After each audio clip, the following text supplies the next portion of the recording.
ದೇವಸ್ಥಾನದ ಹೊರಗಡೆ ಇದ್ದಂಥ ಒಂದು ಹಣ್ಣು, ಒಂದು ಹೂವು ದೇವಸ್ಥಾನದ ಒಳಗಡೆ ಹೋದ ತಕ್ಷಣ ಅದು ಪ್ರಸಾದವಾಗಿ ಪರಿವರ್ತನೆ ಆಗುತ್ತೆ ಅಂತ ನಮ್ಮೆಲ್ಲರ ನಂಬಿಕೆ.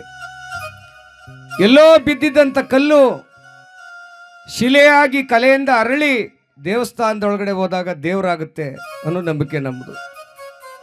ಆದರೆ ಸಾವಿರಾರು ವರ್ಷಗಳಿಂದ ಮನುಷ್ಯ ದೇವಸ್ಥಾನಕ್ಕೆ ಹೋಗ್ತಾ ಇದ್ದಾನೆ, ಹೊರಗಡೆ ಬರುವಾಗ ಮನುಷ್ಯರಾಗಿ ಬರಲೇ ಇಲ್ಲ.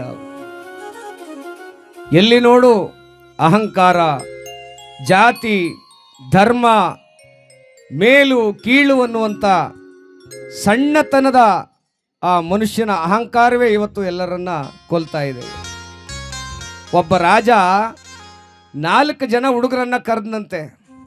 ಕೇಳಿಸ್ಕೊಳ್ಳಿ ದಯಮಾಡಿ, ಇವತ್ತು ಎಲ್ಲ ಮಕ್ಕಳಿಗೆ ಇದು ಅರ್ಥ ಆಗಬೇಕಾಗಿದೆ. ಇವತ್ತು 4 ಜನ ಹುಡುಗರನ್ನ ಕರೆದು 4 ಜನಕ್ಕೂ ಒಂದೊಂದು ಬೀಜ ಕೊಟ್ಟನಂತೆ. ಯಾವುದೋ ಒಂದು ಗಿಡದ ಬೀಜವನ್ನು ಕೊಟ್ಟು, ನೋಡ್ರಪ್ಪ 2 ತಿಂಗಳು ಸಮಯಾವಕಾಶ ನಿಮಗೆ, ಯಾರು ಇದನ್ನ ನೀರು ಹಾಕಿ ಪೋಷಣೆ ಮಾಡಿ ಒಂದು ಗಿಡವಾಗಿ ಬೆಳೆದು ನನಗೆ ತೋರಿಸ್ತೀರೋ ಅವರಿಗೆ ನಮ್ಮ ರಾಜ್ಯವನ್ನ ಕೊಟ್ಟು ಬಿಡ್ತೀನಿ, ಅವನೇ ರಾಜ ಅಂತ ಹೇಳಿದ್ರು.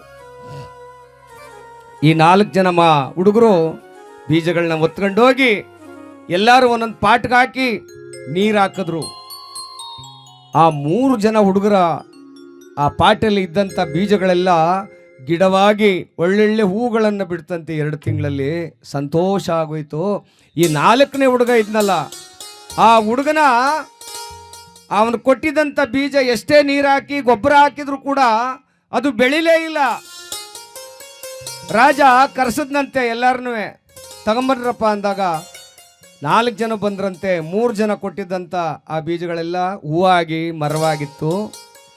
ಒಂದು ಹುಡುಗ ಮಾತ್ರ, ಸ್ವಾಮಿ ಇದು ಎಷ್ಟೇ ನೀರು ಗೊಬ್ಬರ ಹಾಕಿದ್ರು ಕೂಡ ಬೆಳಿಲಿಲ್ಲ ಅಂದಾಗ ಆ ರಾಜ ಕಿರೀಟವನ್ನು ತಗೊಂಡೋಗಿ ಯಾವ ಹೂವಿನ ಗಿಡವನ್ನು ಬೆಳೆದಿರ್ಲಿಲ್ವ ಹುಡುಗ ಅವನಿಗೆ ಹಾಕ್ಬಿಟ್ನಂತೆ. ನೋಡಿ, ಅದು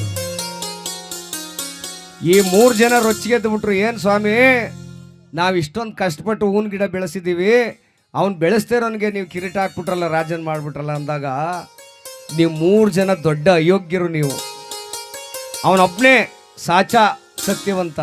ಹೆಂಗ್ ಸ್ವಾಮಿ ಅಂದಾಗ, ನಾನು 4 ಜನಕ್ಕೂ ಕೂಡ ಬೆಳೆದೇ ಇರ್ತಕ್ಕಂಥ ಬೀಜ ಕೊಟ್ಟಿದ್ದೆ. 4 ಜನಕ್ಕೂ ಬೆಳೆದೇ ಇರ್ತಕ್ಕಂಥ ಬೀಜ ಕೊಟ್ಟಿದ್ದೆ. ಅದರಲ್ಲಿ ಯಾವುದೇ ಅಂಶ ಇರಲಿಲ್ಲ, ಬೆಳೆಯೋದಿಲ್ಲ ಬೀಜ. ನೀವೇನು ಮಾಡಿದ್ರಿ? 3 ಜನ ರಾಜ್ಯದ ಆಸೆಗೆ ಹೋಗಿ ಎಲ್ಲೋ ಬೇರೆ ಬೀಜಗಳನ್ನು ತಂದು ಅದಕ್ಕೆ ನೆಟ್ಟು ನಾನು ಬೆಳೆಸ್ತೆ ಸ್ವಾಮಿ ಅಂತಂದಿದ್ದೀರಿ. ಆದರೆ ಸತ್ಯವಂತ ಇವನು ಮಾತ್ರ ನಾನು ಕೊಟ್ಟಂಥ ಬೀಜವನ್ನು ಹಾಕ್ದ, ಅದು ಬೆಳಿಲಿಲ್ಲ. ಅದಕ್ಕಾಗಿ ಇವನಿಗೆ ಕಿರೀಟವನ್ನು ಕೊಟ್ಟು ರಾಜ್ಯಾಧಿಕಾರವನ್ನು ಕೊಟ್ಟೆ. ಇವತ್ತು ನಮ್ಮಲ್ಲಿ ಆಗ್ತಾ ಇರ್ತಕ್ಕಂಥದ್ದು ಅಂಥದ್ದೇ. ಮನೆಯಿಂದ ತಂದೆ ತಾಯಿಗಳು ಏನೋ ಒಂದು ಪ್ರೀತಿಯನ್ನು ಕೊಟ್ಟು ಕಳಿಸಿರ್ತಾರೆ, ಹೊರಗಡೆ ಹೋಗುವಷ್ಟರಲ್ಲಿ ನಮ್ಮ ಮನಸ್ಸು ಬದಲಾವಣೆ ಆಗುತ್ತೆ. ಮನಸ್ಸು ಶುದ್ಧವಾಗಿರುವಂಥ ಮನಸ್ಸು ಕಲ್ಮಸಗೊಳ್ಳುತ್ತೆ. ಜಾತಿ, ಧರ್ಮ, ಮೇಲು ಕೀಳು, ನಾವು ಶ್ರೇಷ್ಠರು ಅವರು ಕನಿಷ್ಠರು ಅನ್ನುವಂಥ ಸಣ್ಣತನವನ್ನು ಮನುಷ್ಯ ಬೆಳೆದು ಬಿಡ್ತಾನೆ. ತಾಯಿ ಏನು ಕೊಟ್ಟು ಕಳಿಸಿದ್ಲು? ಸತ್ಯವಾದದನ್ನೇ ಕೊಟ್ಟು ಕಳಿಸಿದ್ಲು.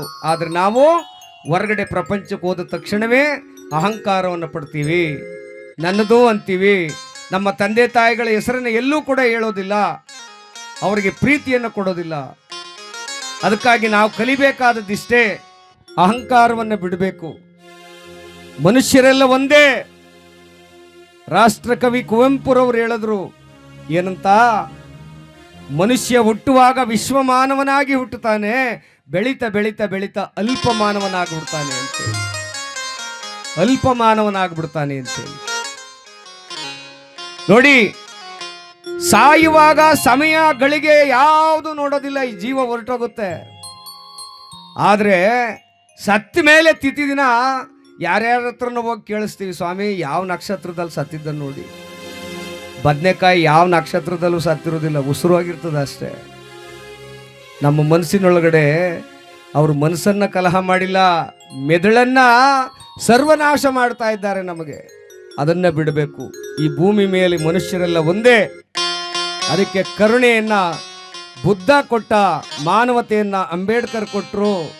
ಹಾಗೆ ಮನುಜರೆಲ್ಲ ಒಂದೇ ಅಂತಕ್ಕಂಥ ಸಂದೇಶವನ್ನು ಕೊಟ್ಟವರು ಬಸವಣ್ಣನವರು. ಅವರ ಸ್ಮರಣೆಯನ್ನು ಮಾಡಬೇಕು.